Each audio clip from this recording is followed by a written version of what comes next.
Hello friends, இன்றைக்கான ஹார்வெஸ்ட்டை start பண்ணிடலாம். 7 டேலேருந்தே பறிக்க ஆரம்பிச்சிடலாம். 7 டே ரோஸில் நம்மளுக்கு 4 பூ இருக்குது. 4யுமே பறிச்சிடலாம். எல்லோ அண்ட் ஆரஞ்சு கலரு, இதில் 2 பூ இருக்குது. 2 பூவையும் பறிச்சிடலாம்.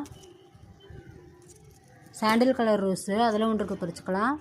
பாரிஜாதம், இதில் 4 பூ இருக்குது. 2-3 செடி இருக்குது. இப்போ நம்மளுக்கு எல்லாமே பூ கொடுக்க ஆரம்பிச்சிருச்சு. அடுக்கு மல்லி, அதில் 1 இருக்குது, பறிச்சுக்கலாம். பட்டன் ரோஸு, இதில் 2 பூ இருக்குது. 2ஐயும் பறிச்சிடலாம். எல்லோ கலரு, இது தொட்டியில் இருக்கிற பாரிஜாதம், அதில் 1 இருக்குது, பறிச்சுக்கலாம். முல்லைப்பூ, ஃபேண்டா கலர் ரோஸில் 2 பூ இருக்குது. 2ஐயும் பறிச்சிடலாம். பூ பக்கத்தில் மொட்டு இருக்குது, அதெல்லாம் கொஞ்சம் கேர்ஃபுல்லாக பறிக்கிறேன். பன்னீர் ரோஸ்லேயே 2 இருக்குது. 2ஐயும் பறிச்சுக்கலாம். 7 டே ரோஸ், இது ஒயிட் கலர் ரோஸில் 1 இருக்குது, அதை பறிச்சுக்கலாம். கிருஷ்ண கம்பளம். இந்த வீடியோ பிடிச்சிருந்துச்சுன்னா சப்ஸ்கிரைப் பண்ணிக்கோங்க. தேங்க்யூ.